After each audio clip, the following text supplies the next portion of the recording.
여러분, 요즘 미국의 이란 공습을 두고 이상한 일이 벌어지고 있습니다.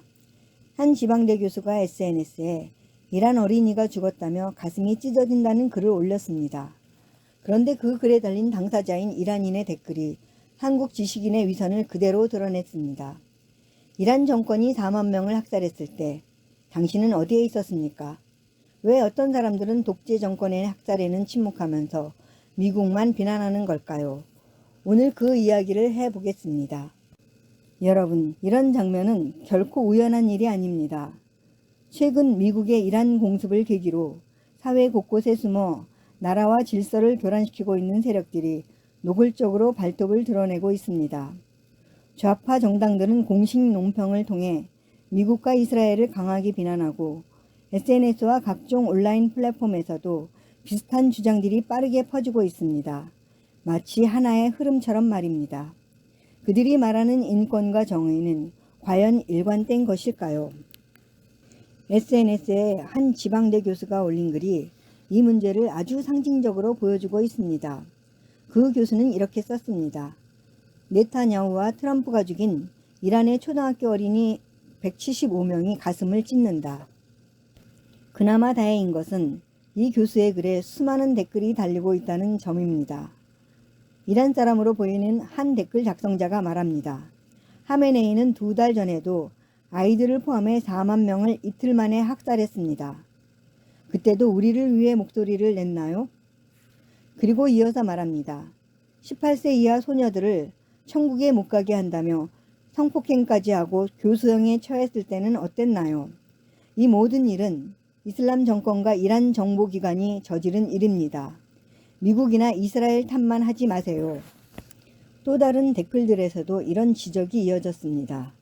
초등학생 폭격은 이란군이 자행한 일이라고 기사가 떴는데 가슴 찢을 대상을 다시 지정할 생각은 없는 거냐. 도덕적 우월성을 위해 쓴 글이지만 정작 이란인에 의해 알량한 위선임이 드러났다. 왜 이란 정부가 4만 명의 이란 사람들을 죽였을 땐 가슴이 찢어지지 않았나. 여기서 우리는 중요한 질문을 던져야 합니다. 왜 어떤 사람들은 미국이나 서방 국가의 행동에는 격렬하게 분노하면서 정작 독재 정권의 폭력과 학살에는 침묵하는 걸까요? 이것은 단순한 의견 차이가 아닙니다. 선택적 인권, 그리고 선택적 분노의 문제입니다. 더구나 사회의 여론을 형성한다는 주요 위치에 있는 학계, 정계, 사회단체들이 이런 목소리를 퍼나른다는 사실에 주목해야 합니다. 자칭 교육을 받았다는 사람들인데 왜 현실을 균형 있게 보지 못하고 특정 프레임 속에서만 갇히게 되는 걸까요? 어쩌면 이것은 무지성적 휴머니즘일지도 모릅니다. 겉으로는 인권을 말하지만 실제로는 자기 집단의 이익에 따라 특정 이념의 프레임 안에서만 세상을 바라보는 태도. 저는 이것을 무지성적 휴머니즘이라고 부릅니다. 문제는 이런 메시지가 SNS를 통해 퍼지면 많은 사람들이 마치 인도주의적인 지성인인 것처럼 그 글을 그대로 퍼나르기 시작한다는 점입니다. 이것은 단순한 의견이 아닙니다. 지능적인 선동구조가 될 수 있습니다. 이 흐름은 우리 사회의 정치적 현실과도 연결됩니다. 우리 사회에는 오랫동안 강한 반미 담론을 가진 정치 세력이 존재해 왔습니다. 이것은 조국, 윤미향, 임종석 같은 좌파 정치인들의 행태에서 분명하게 드러납니다. 그들은 자신들의 이런 이중적인 모순을 대중들에 대한 조직적인 선동으로 덮고 있습니다. 공적으로는 미국을 강하게 비난하지만 정작 사적으로는 자녀를 미국으로 유학 보낸다는 사실입니다. 그래서 많은 사람들이 이런 질문을 던집니다. 미국은 그렇게 비난하면서 왜 자식은 미국으로 보내는가? 이석기는 내란 음모 사건으로 구속됐을 당시 미국에 유학 중이던 아들에게 주체 사상을 공부하라는 메시지를 보낸 사실이 알려졌습니다. 아니, 주체 사상을 만든 북한에 가서 공부해야지 왜 자본주의 자유주의 국가인 미국에서 공부하라는 것입니까? 이를 옹호하는 사람들도 덜어 있습니다. 반미를 외치더라도 미국에서 배울 것은 많다. 미국 유학은 기회가 많으니 그럴 수 있다. 이 논리는 누구에게도 납득되지 않는 것입니다. 미국을 제국주의라고 비난하면서 정작 자신의 자녀는 그 시스템 안에서 최고의 교육과 호화로운 생활을 누리게 한다면 그것은 자신이 그토록 외치던 것들과 완전히 상반되는 것입니다. 또한 자신들의 이런 모순에는 침묵하면서 정치적 반대 진영에게는 끊임없이 도덕적 프레임을 씌워 공격합니다. 결국 이 문제의 핵심은 단순한 정치 논쟁이 아닙니다. 선택적 인권과 이념적 맹목성이 낳은 지적 도덕적 파산의 문제입니다. 타국이 겪는 혼란과 고통을 자신의 이념을 정당화하는 도구로 소비하는 것. 대중에게는 미국과 자본주의를 악이라고 가르치며 그 분노를 이용해 권력을 잡습니다.